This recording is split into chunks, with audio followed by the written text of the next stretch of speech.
So, welcome to the 18th episode of the Contact Center Network. So we started these nearly 2 years ago when the first COVID pandemic hit, and we were all locked down, attached to our virtual Zoom screens. And I thought, what better way to communicate what's happening and what's occurring in the marketplace and pulling people together than these types of events. And it's really great to be able to do them. And it's good to have such great speakers as well. And the audience, no pressure, virtual audience today, but the audience is always engaged and always asks loads of great questions. So no pressure.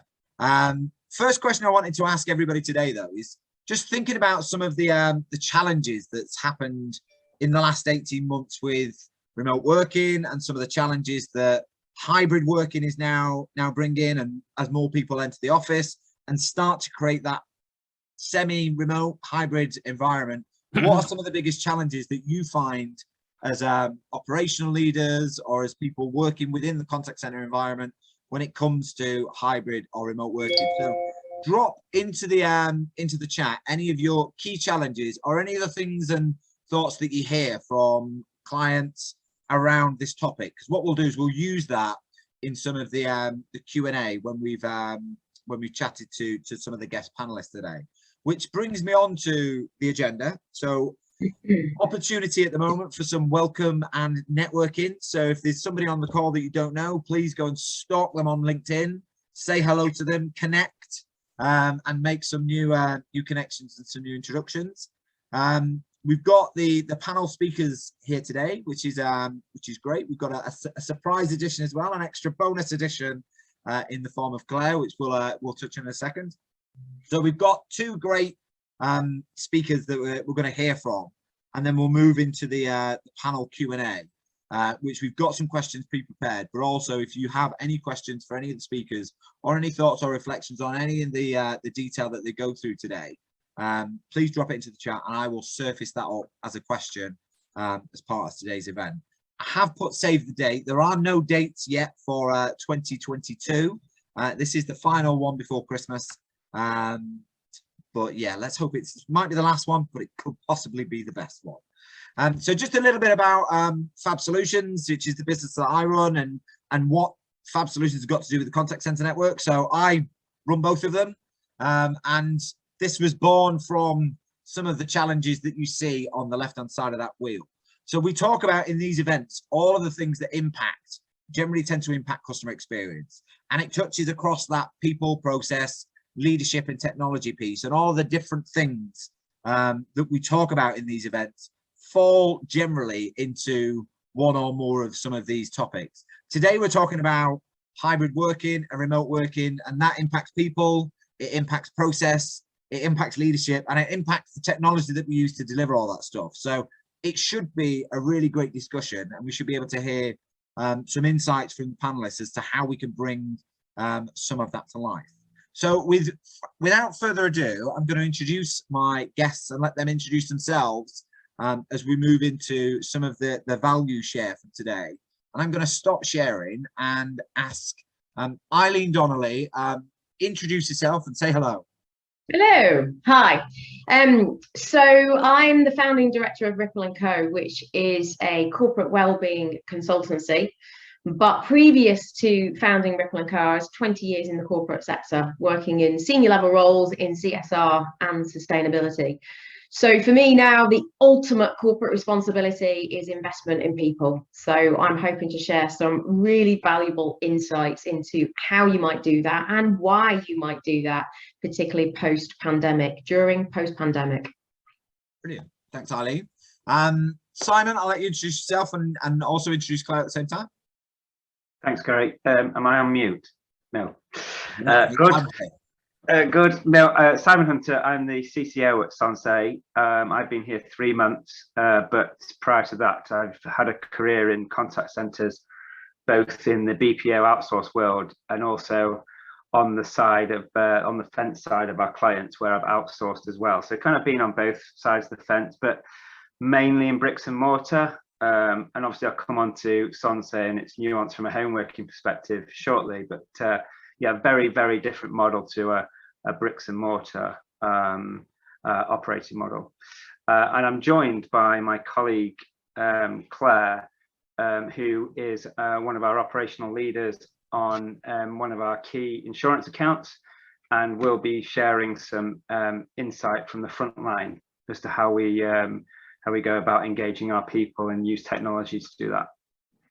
Brilliant. Thanks, Simon. So Claire, do you want to take a moment to introduce yourself as well?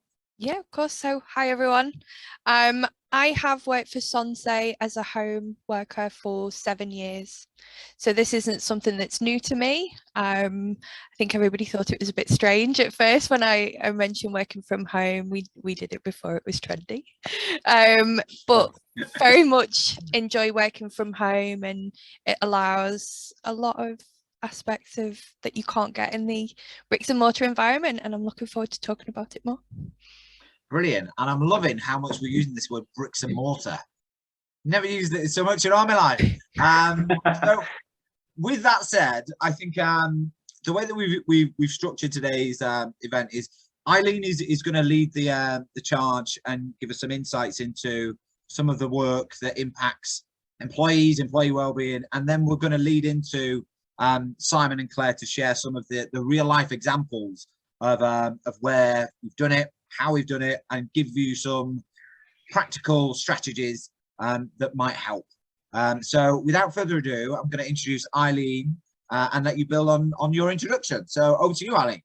Thank you. Okay, so let's get these slides up and share some awesomeness with you, I hope. Look at me building myself up. Right. So awesomeness, I can't even get my slides to present. Come on, there we go. Right.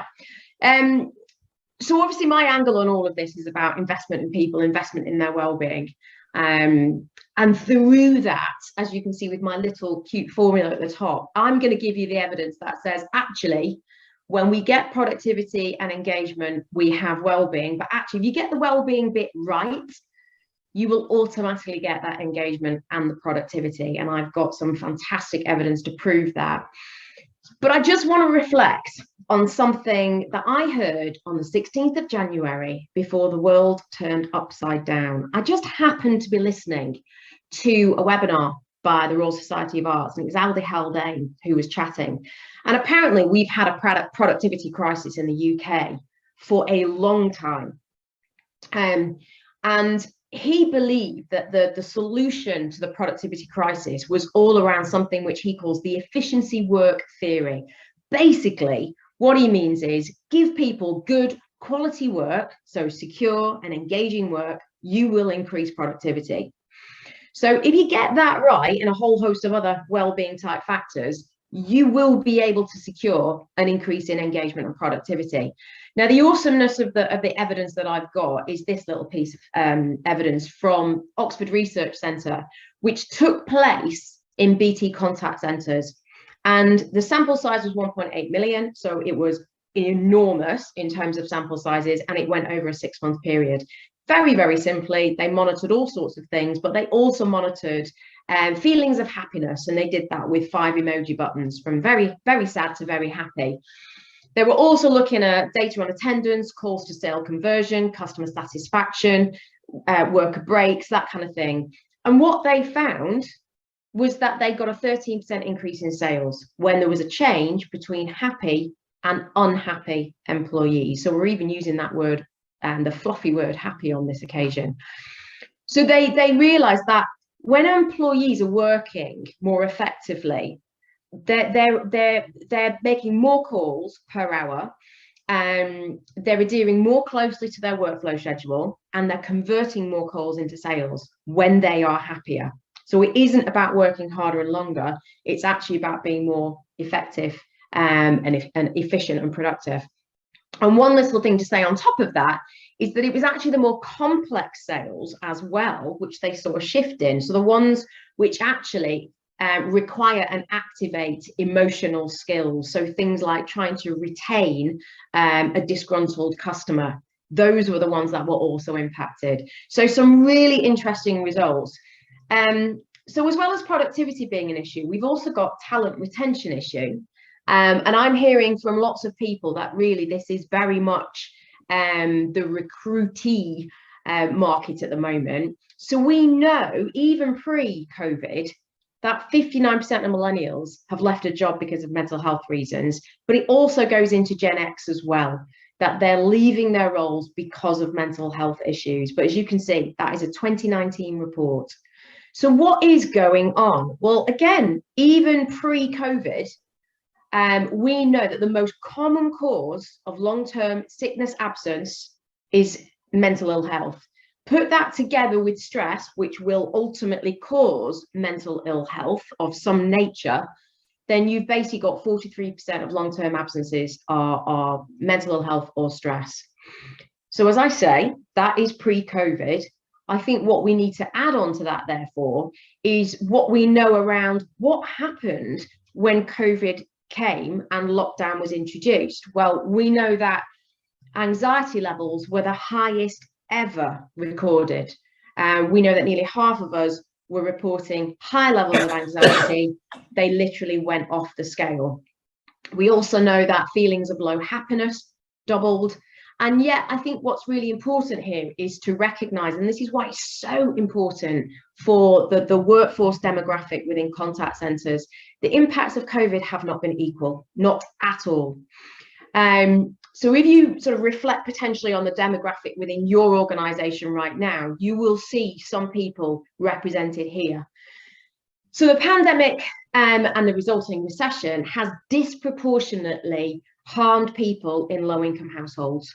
So you've got low-income adults are almost twice as likely to report major negative impacts compared to high-income adults. Depression and anxiety are up to 3 times as likely for people who have low incomes. I'm going to just talk very, very briefly about young people. Within that, obviously, we've talked about workers with low income. It's also low formal skills and also those from ethnic minorities. So young people in particular, they have been the worst affected. 18 to 24-year-olds, 1 month into lockdown, are saying they are experiencing the greatest increase in mental illness and distress. Now, a lot of that is because their world are their friends outside of the home. So they can't go out, they can't socialize, they're not able to take part in sports and socialize with their friends. They've perhaps got a lack of space that they can move around in. So those feelings of loneliness have been really widespread and felt very acutely in that particular age group. 44% of young people reported feeling lonely compared to just 24% of older adults. So really quite extreme, and it's had an impact on sleep. And of course, as you would expect, they have been most concerned about their finances as well. And then the other one I just want to highlight is the ethnic minorities. Now, even in terms of the physical pandemic, let alone the mental health pandemic that is following COVID, those from Black, Asian, and the minority ethnic groups were actually more susceptible to the virus. In fact, they were nearly 3 times as likely to contract the virus and 5 times more likely to experience serious outcomes. So by the end of July 2020, according to the FCA, the earnings of BAME workers had dropped on average by about 14% compared to their February 2020 levels. And for white workers, they only dropped by 5%. 15.9% of BAME workers left their jobs between February and July last year, compared to 7.8% of white people. So there really is a disparity, and it's actually really just emphasised and exaggerated the inequalities that we know are already there. And of course, that has that knock-on impact of, unfortunately, higher levels of thoughts of death, self-harm, and experiences of psychological or even physical bullying as well. So, of course, all of us, including the groups that I reference here, have been coping. We've been doing our best to survive. And in ordinary times, we would sometimes choose well, not necessarily even choose, but perhaps subconsciously choose coping strategies that are not necessarily good for us. But certainly during the pandemic, we've seen these increase. So we've seen an increase in a sedentary lifestyle. We've seen an increase in alcohol consumption. And what we're doing there is we're creating new habits, which unfortunately are not good for us. So there's quite a bit of the doom and the gloom, but let's just turn that around. The good news is there is evidence of what works to improve well-being within the workplace. You can really be preventative about this. And obviously, when I'm talking about workplace, I'm not just talking bricks and mortar. I am talking about the home working environment as well. Now, obviously, we don't have time to go into all 5 of them. I'm only going to just highlight one of them, which arguably you could consider is the most important because of isolation during lockdown, but also an interesting question to ask ourselves when we are looking at remote workers, hybrid working, and working from home, the idea of relationships. Because 70% of our motivation is influenced by our line manager. However, 75% of employees say that the most stressful part of their job is their boss. So a bit of a contradiction there, unfortunately. But actually, we do know from the same wonderful guy out in Oxford Research Centre that 86% of our job satisfaction comes from senior management. They have such an influence over the autonomy in our role, the workload, and the praise that we get, the criticism that we get, the development opportunities we get. They are absolutely critical. So, I mean, one of the things that I always say, if you're going to do anything, focus on your line managers, because if you can get that right, then the chances are you will improve your well-being in your employees. So, yes, there's lots of preventative things you can do. There's loads of different types of wellbeing training that you can implement in an organization to have that subsequent impact of increased engagement and productivity. There's evidence behind lots and lots of these different interventions. I mean, here is just a little bit of a stat around mental health awareness training in particular. The highest in terms of significant benefit to an organisation, because you're reducing stigma, so people talk up more when they don't feel all right. You're not getting presenteeism where people are just turning up for work and going through the motions. So 79% of people believe that this is having the biggest impact when they implement mental health awareness training. The good news is that you do get a return on the investment when you do stuff like this. On average, it's about 5 in 1 return, but that is quite widespread, as you can see here, between 0.4 into 1, all the way up to 10 in 1. And the highest ROI is coming from training-based interventions, which is good news. And generally speaking, the kind of programs that work are the ones that are very organizational wide, a broad appeal, culture changing, your line managers, no surprise there, and very much about promoting mental ill health. And just to finish off with just one more slide of stats, why should you do it? Because the London Business School found that organizations with high levels of employee well-being outperform the stock market by 2 to 3% per annum over a 25-year period. Pretty significant, nice message to give to the board. They're also 3.5 times more innovative and creative, something that we really need now as we're going through and trying to get out of a recession. That happened by magic. And a 61% shareholder return compared to a 51% shareholder return. So stacks of reasons. The question is, why would you not? So I hope that was helpful, a bit of a romp through the stats and the evidence. Brilliant. You know what, that was really insightful, that Eileen. I think there's a couple of things that stood out for me there in terms of that talent retention piece, and understanding actually how do we make sure that we retain people from industries where they may have gravitated from, such as, for example, hospitality, that are now moving back to that now that it's reopened. So how do you find, from your experience, people are managing that kind of talent retention piece with the new change in some of the landscape? Yeah, really good question. I mean, one of the real drivers of well-being in the workplace is this idea of purpose. So giving people a reason to believe that what they're doing is contributing, but there's also that purpose also talks about, what are you doing for me? Are you developing me in this role? And we do know that those younger generations are looking for organizations that develop them, look after them. And if they feel that they're getting that from their current employer, they're going to be more loyal. More engaged employees are more loyal, and that discretionary effort increases as well. So if you want to hold on to them, then actually feed into all those different drivers of well-being, including the purpose, and you're more likely to keep hold of them. And I think that's a really valid point. I think you talked a lot about the importance of relationships, and I'll come to Claire when we go through the Sonsei element, because I think that's a really important part. If you were looking at those other four, and for people on the call saying which would be the second one that you would prioritize, which would you pick? Well, I'm going to go back to evidence again. Relationships and health tie in that top first slot. So you would look at both physical, mental, and emotional. So I always advocate look at preventative and reactive. So you do need measures in place to catch those who are not okay. The demographic that generally work in contact centres do tend to be more vulnerable to mental ill health. So have those processes and systems in place to catch those. The earliest intervention is the best intervention, then you can get them back into work. Work is an absolute driver of wellbeing. Get them back into work as possible. We don't want long-term sickness absence. But it is about physical health, and I think that's one of the things we've really had to look at during lockdown. I don't know about you, but I move a hell of a lot less than I used to.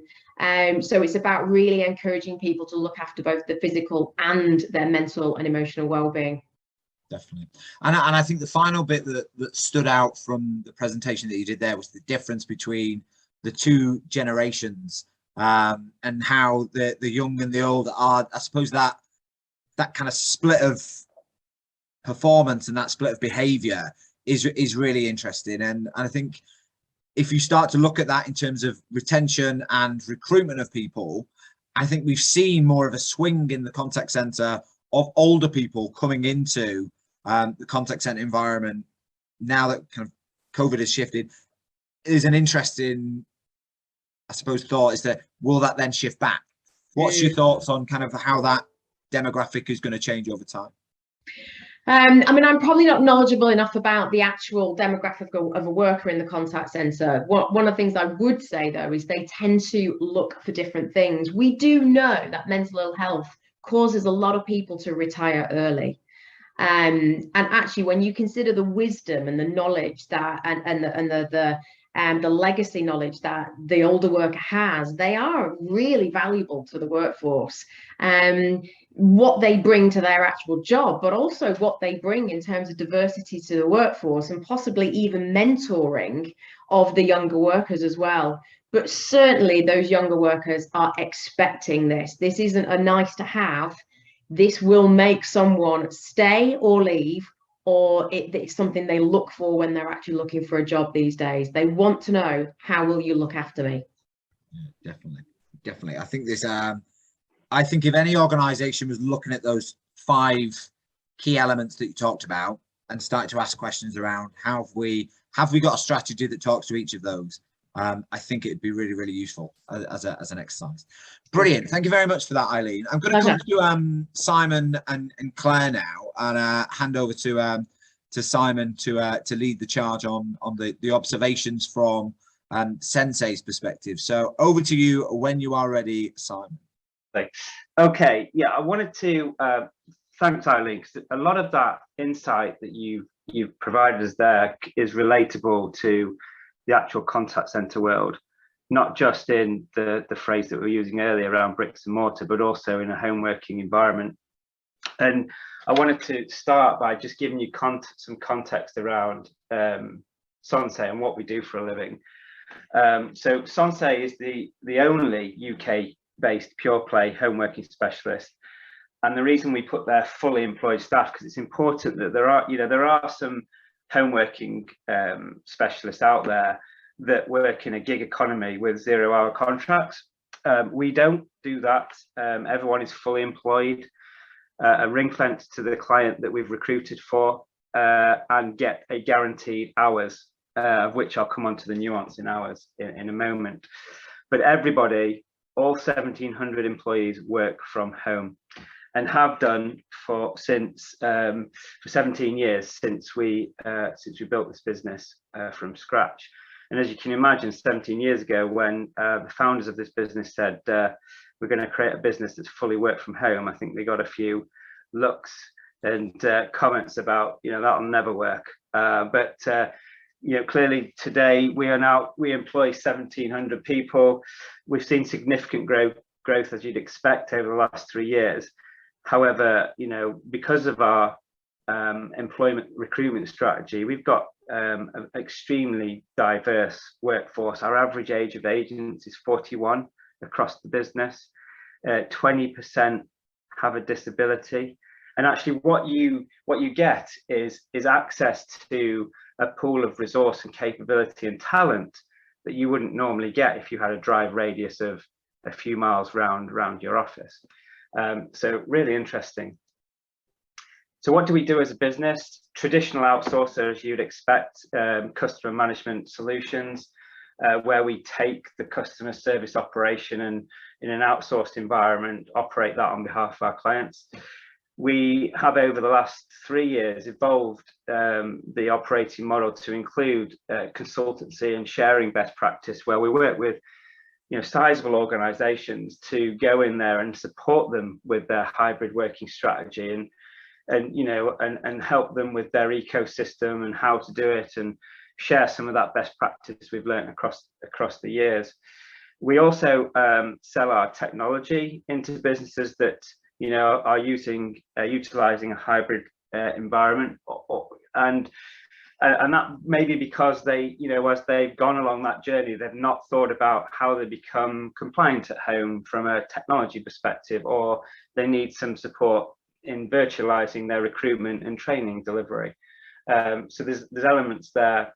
And then finally, we operate a transition service where we'll design, build and operate the model and then transfer it back to the client over a period of time.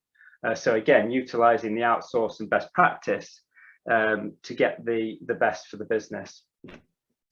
Before I come on to the operating model and myself and Claire talk to you about some of the nuances on the front line, I wanted to share with you some research that we've uncovered and then did ourselves outside the contact centre and inside the contact centre. So how are companies getting on with hybrid working? 44% staff returned to the workplace since mid-July, but only for part of the week. And I don't know whether that relates to your business, but clearly that is a significant number. And bosses expect that figure to increase to 56% by the end of 2021.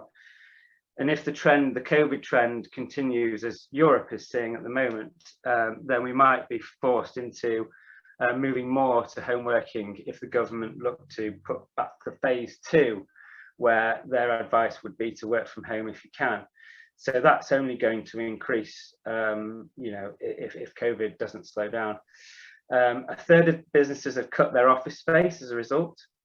And we'll come on to a little debate later on about whether people perceive hybrid working or work from home as more of a cost-effective model than a bricks and mortar. There's some interesting facts on that. And then 50% of managers are encouraging staff to get vaccinated, which is an interesting debate given the healthcare discussion around making vaccination compulsory in certain sectors and the challenges the government are having over that. So what about the contact centre then? So as of today, what percentage of your organisation employees have returned to the office? So 64% have said less than half have returned, which is a huge number. So there's clearly a lot of hybrid activity out there. Indeed, even if it's pure home working. So it's not going back as quickly as some might have thought. And then on the right hand side, how does your business currently operate hybrid working? And this is, again, a really interesting debate about whether you involve your employees in the design and implementation of your hybrid model. Because as you can see there, 33% flexibly between home and office, where the employees have decided where they work and on what days. And then 20% flexibility where the business has decided. And in our opinion, you really do need to engage your workforce as you build your operating model from a hybrid perspective. And then again, what is your biggest issue you've faced? And this relates to Eileen was talking about. So what is the biggest issue you face since moving to a hybrid working post-lockdown? Pastoral care, management, communication and training were the two highest in the survey that we completed. And then what is the biggest benefit you expect to realise from home working? Unsurprisingly, better employee engagement and productivity. lower operating costs. This, I come back to the point made earlier. Is it cheaper to run your customer service or your contact center from home? I would say that it can be, but in not all cases, because actually what you find is that in a working from home environment, you need a larger support structure around your people, which will come on, and Claire will give you some examples of this in a moment. But you need a larger support structure. Yes, you haven't got your facilities and your building costs, but most of that is then invested in the support and structure around your people, making sure that they're looked after. And then, so I wanted to come on to, so how do we currently operate a home working environment? And we split that into 4 areas of capability. So remote recruitment and training is obviously top left there.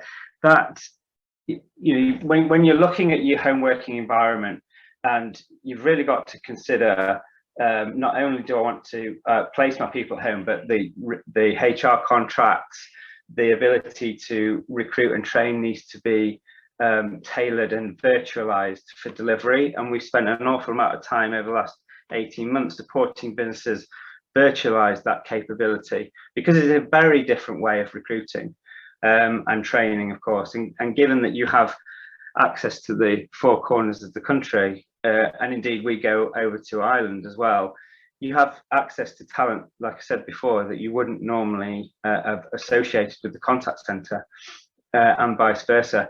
Clearly, you need to be compliant from a tech perspective at home, and we've invested a lot of time in getting that right through ISO 27001 framework. And the Team Tonic one is our biggest nuance and USP. Our micro scheduling allows our agents the flexibility to choose their own hours. So we work with our clients on the demand profile of their incoming contact, and then the agents actually select their hours around that on a first come first serve basis. We call it fastest finger first, but effectively the agents choose the hours they want to work around the lifestyle that they have at home, which gives them an awful amount of flexibility. And then our contact center platform is called Live Desk, and just going to hand over to Claire for a moment now, who's just going to explain, the nuance of Live Desk and what it means to our people on a day-to-day basis. Hi. Yeah, so Live Desk is an incredible platform that we use. It is a virtual office. You have people walk in to the office. There's a social element to it. I mean, simply today, we've got a Thanksgiving meme up in Live Desk. We're able to celebrate and visually promote areas that we may not be able to do in a normal bricks and mortar office. It is important that obviously there's always people in there to support. We always have somebody visible. I love being in Live Desk. It's one of my favorite parts of the job. It's easy to procrastinate in there a little bit though, to be fair. You can get yourself caught up in a social conversation about, whatever's going on in people's lives. It gives people the opportunity to not be isolated when they're working. We know that home working for the majority of people can feel quite an isolating prospect. And we give them that opportunity to be themselves and to really shine in that environment. We have lots of different areas we're able to monitor people's attendance in work as well. We can support them with questions and queries that they may have. Our clients are often within the Live Desk as well, so they're very, face forward in there. We have lots of opportunities to be able to support with things like IT issues. We know in a normal office, you'd be able to just switch computers.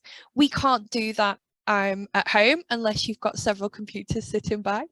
It is something that we're very proud of, and we know that it's the key to our success in home working. It's open to everybody within the office. If you want to be involved in that, we encourage the social aspect. It's easy to pick up a conversation between calls and then pick back up after the next call. You know, you're not having people standing at the water cooler for 10-15 minutes, or, you know, making a coffee. We can stop and start conversations, we can stop and start people's help and support, and it links in technology wise with Microsoft Teams as well, allowing us to, if somebody is having a tough time, we know that not all calls go to plan, and we do have a lot of people who suffer quite significantly with their mental health, and being able to take them into a breakout room and have a face-to-face conversation with somebody can be so powerful to being able to get them back on calls, getting them productive, and also offering them the support that they need within that environment. I don't know any different in the virtual world, so it's not something I've never had access to. It's always been available to me, and it's empowered me as a person who is part of that percentage who has a disability to really socialize and to be part of a very close-knit team. Hopefully that's explained a little bit. Thanks, Claire. Gary, that's concluding our presentation. Brilliant. I think there's some interesting stuff there, I think. And I think when you look at some of those stats that have come out with pastoral care at 34% and team management at 41%, I think it makes it really clear that there's definitely a need to have a different approach in a remote or a hybrid world. What I was particularly interested in, and Claire, this was a question for you, I suppose, and thinking about that live desk application. And it might be useful for now just to stop sharing, Simon, but thinking about that kind of how you use potentially those live desk tools, or how you as a leader who's there to coach and support and develop people, how do you apply coaching in a remote environment, or how do you make it work in an environment where it's not as face-to-face, or it's not as bricks and mortar and physical? I think the why is as important as the what. So we have quite high expectations from our clients as to what they expect with regards to productivity or quality or service. And for me, it's letting the agents and the team know what we expect, but also allowing their buy-in as well. Something we do is we get agents to make a pledge as to what they're going to achieve that day. And by doing that and explaining the why we have a target, or, you know, how we are progressing within that target, it allows them to understand the reason and the impact they're having. And I think this pledge, or their commitment to the role or to their target, I think in that virtual environment they see other people making those pledges, and they really buy into that as well. Yeah. Eileen, thinking about some of the stuff that you've just seen as part of Simon's presentation, and some of the stuff that you articulated in yours, what do you see as some of the, I suppose, the translation of that science of what you've talked about versus the reality of how that's brought to life? What were your observations from that? I think one of the key things that I saw and I'm hearing is that as a result of being set up in that way, the systems, the processes, the culture, is from the outset. If you think that, I mean, the statistics are quite incredible, that when lockdown was introduced, there was an absolute leap into remote working that most people had never done before. And I think, you know, people were scrabbling around almost overnight trying to build the processes and the systems that would support remote working. Obviously, for Simon and Claire, that was the given. That's just the way it started. And therefore, you know, all of those systems and processes were in place. I think the difficulty for many of us is the fact that we didn't have that. I mean, I was working with a client who just didn't have enough laptops.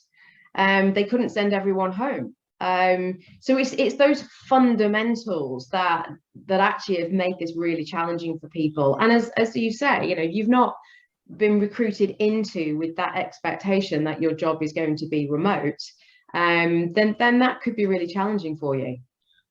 And Simon, thinking about that point, and I think it's one it's really interesting, and we talked about this as part of our build to this, is Sonsei as an organization has been fortunate enough to build that dynamic and 17 years in the making, and you've built it from the ground up. What advice or suggestions would you say are the most prevalent for organizations who haven't had that ability to build it from the ground up and are now thrust into that environment that it's now the normal? That's now how you work. What would your suggestions or recommendations be as part of the key movement for it?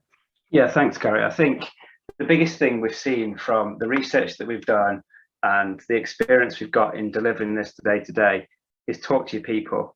You know, not everybody is going to work from home. And if you force that transition from the office to home on somebody, it's likely that your attrition levels, without that kind of engagement that we talked about earlier around, you know, what days do you want to work, what hour, we give the people these choices. You know, what hours do you want to work? You know, and it's a lifestyle benefit of working from home with Sonsei. Yes, we give great quality brands to these people who therefore want to work on behalf of these brands, but they want to work 2 hours on a Monday morning, and then they want to take their kids to nursery, and they want to come back, and then they want to do 3 hours again in the afternoon. And that works because they've taken that choice to work from home for that reason. And I think you've got to engage your people in understanding what it is that they want to get out from a hybrid working solution. And from a recruitment perspective, you design your recruitment around people that, again, want that ability to work from home for all the reasons that works for them. And then you design your hybrid solution around that flexibility. And you'll find that it works. Yeah, definitely.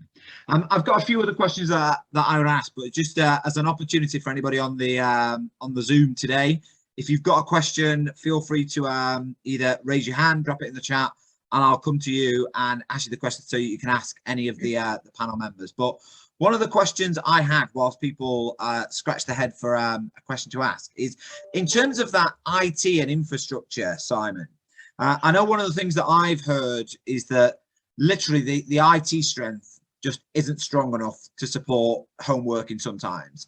And how best or what tips would you have for anybody who's really struggling to get that network strength or that bandwidth to avoid the agents having system downtime and impacting on that productivity measure that we talked about? Yeah, it's a real challenge, and one that we've clearly invested a lot in. We actually operate a bring your own device, bring your own connection strategy. And given that 70% of what we do is regulated by the FCA, we're able still to provide a compliant and rigorous work from home solution that the agents effectively are bringing their own kit and connection. And then you have a whole infrastructure around support. We still have an IT service desk that sits on live desk that the agents have access to. But because it's bring your own device and bring your own connection, what you find is they actually invest in kit that's not going to break down because it's their livelihood. And actually, you know, having a framework like ISO 27001 then wrapped around that actually brings a safe environment for their own technology and our clients' data and connections that they need in order to make sure that we're hitting service levels and KPIs. And I think this, and that's definitely something that's come up from some of the various different calls and webinars that I've attended. Network strength is definitely one that kind of plays the biggest challenge. I think from a people perspective, Eileen, I'm going to come back to you on this one, because you talked about the demographics, and this isn't a question that I prepared, Elaine, so this is me going off the hoof. But you talked about the demographics earlier, and a lot of those being in the younger age group. And what you obviously typically tend to find with people of a certain age is they'll spend 8 hours in work in the bedroom potentially, then they'll spend another potentially 5, 6, 7, 8 hours plugged into an Xbox, a laptop, a PC, and then they'll spend the other maybe 6, 7, 8 hours asleep. So the likelihood is they're not going to leave the room, or they're not going to leave the house. How do you see that kind of playing out in the new normal? And what would be some of your suggestions be for contact center leaders, managers, to help employees foster a healthier lifestyle. Yeah, you make a really good point, and the Facilities Management Institute did some research on this, and it looked at the fact that younger workers don't have that separate space to work in, and older workers or workers with a higher salary do. And that brings around a complete blurring of the boundaries between work and personal life. And quite often people don't have an appropriate workspace. So there was a lot of sofa working, or in the most extreme, people were talking about working from ironing boards. And, you know, that is really, really damaging. I mean, that's where the physical health is then being impacted as well as the mental health. And I often get asked, you know, where's that line where actually the employer is starting to be just a bit too far towards mothering these young workers? And what I would say is, well, you know, what's the business case? Let's take a commercial view on this. If you're able to help them in any way make the best choice or better choices, you will get a better employee, and therefore you will get better performance. So as long as you're doing it with permission, I think it's about upskilling them to recognize that some of the lifestyle choices they're making are not necessarily the best for their physical and their mental well-being. Now, interestingly, of course, a lot of the younger workers might look at the fact that they're then on a computer playing games. They're connecting with their friends because that is how they connect. So you've then got this balance of, well, is it best that they do connect and get all the well-being input from that than not connect at all and then go and watch television instead? So I think, for me, I think the answer is inform them. You know, there's lots of evidence behind what works to improve well-being from a personal choice. Your employer's not going to be there in the bedroom saying, oi, time to go for a walk. But if you can inform employees about how they can promote better well-being, then hopefully you're then empowering them to make the best decisions possible. And I think that's a really good point. It's educate and inform is the mantra that I would always advocate. Simon, from Sonsei's perspective, how have you tackled that in a strategic way that helps employers and team leaders and managers have those conversations, but helps inform and educate the people that are coming to work for you guys? Yeah, and I'll ask Claire in a minute to comment on this as well from a practical perspective, but that starts with the recruitment and onboarding of the right type of individual to work from home. And as I said right at the start, you know, we've got such a diverse workforce. Our demographic, our average age is 41, which in a contact center environment, whether it's hybrid, work from home or bricks and mortar, is staggeringly higher than the typical average. And you know, when I was onboarded into this business, you know, they take you through in the first day. They onboard you in a way that they look at your environment that you're working in. So they support you in setting that up so that you can take a break from the actual office, and that you've got a dedicated space to work from for Sonsei and the clients that we represent. And then you can walk out of it or walk away from it, you know, during the time that you're actually not logged in and part of that service. So I think there's a lot of practical things that we do from the recruitment, the onboarding and the support structure through Live Desk that really gives these employees a lot of support and engagement from a day-to-day perspective. Claire, is there anything you wanted to add? Yeah, we're very focused on getting to know the agents as well, getting to know these people. As we said, a lot of our people who come to work with us have a disability and maybe can't get up from their desk in the same way, or, you know, there's a specific reason why they've chosen to work from home. We do a lot of games and encourage taking that breath of fresh air. So having a meeting while maybe walking the dog, you know, it's the simple things that you can actually do when you work from home. Spend that time. We utilize social groups, and very much within our Live Desk, it's about the 5 ways to well-being.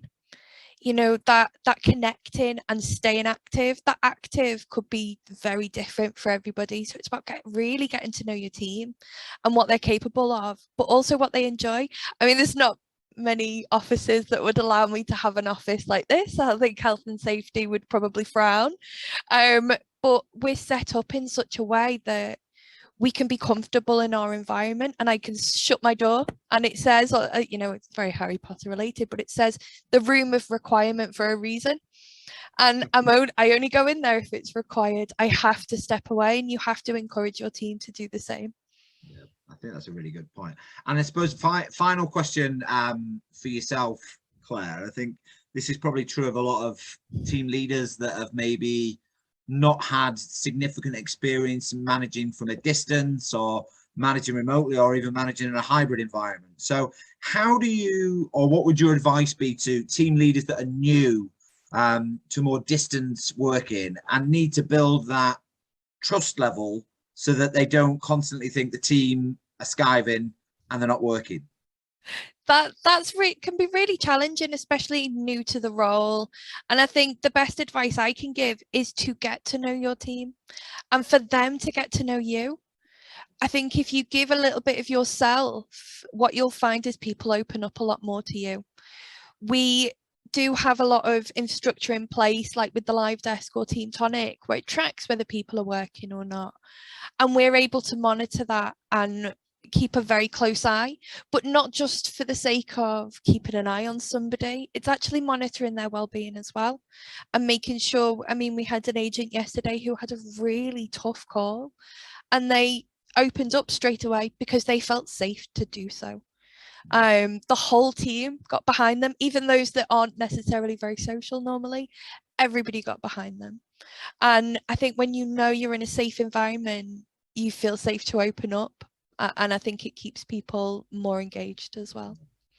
And I referenced this in a recent talk that I did, is that we've now, as a consequence of being in a remote environment, we've now invited customers into people's homes to complain or to give them bad feedback or to have a bit of a rant. So we've got to accept that and understand that that's the environment that we've built, and support our teams through the various different tools that you've talked about to help them facilitate that discussion, so they don't feel like they're isolated, they don't feel like they're alone in those conversations. And I love the premise that you've talked around there on the Live Desk and that whole collaboration space to help bring things to life, and to help kind of people just drop in like those water cooler conversations that you might have had. That's probably all about time that we've got. I'm going to come to Eileen for final thoughts and reflections, and then we'll just go around the room. So if there's one thing that you could plead contact center leaders, organizations to do differently in a remote world, what would that be? I love your last question to Claire, and her response. Be humble, share a bit of yourself, and you can only do that if you communicate. If there's one thing that has to change when you're managing remotely, is you have to communicate more and in different ways, because all those spontaneous moments for communication when you're physically in the same room vanish. You have to think about all your different opportunities to communicate, and then if necessary, you schedule them in. Brilliant. Same question to you, Simon. I think for me, it's what I said earlier, similar to Eileen, it's engage your people, you know, in designing and supporting the hybrid strategy. You know, they are vital to the future of your business. And if you can keep hold of your talented people, we all know the benefits that can give. So talk to your people and design it around their need. Definitely. And on one of the last sessions that we did here, your CEO, Mark Walton, gave a great and similar tip to say overcompensate and over communicate was the piece of advice that he gave. Claire, if you were to give one piece of advice to team leaders who are new to the remote experience, what would that be? Be visible virtually. You know, you can be seen without actually being physically seen. I like it. I'm going to say that's the quote for the day. Be visible. Tongue twister. Virtually. Good tongue twister. Right, there's nothing more left to say other than the fact that this is the last one before Christmas. So I won't see many of you before Christmas. So from Fab Solutions and from me, Gary G, Merry Christmas and Happy New Year. And thanks for everybody dialing in. I'll share the recording. So if you do know of anybody that did want to attend this but missed it, please feel free to like, share, and comment on it socially, and tag anybody that you think might benefit from this conversation. But thank you all very much for dialing in, and enjoy the rest of your day. Thanks, Gary. Okay. Take care, Cheers. bye. Thanks all. Take care. Bye.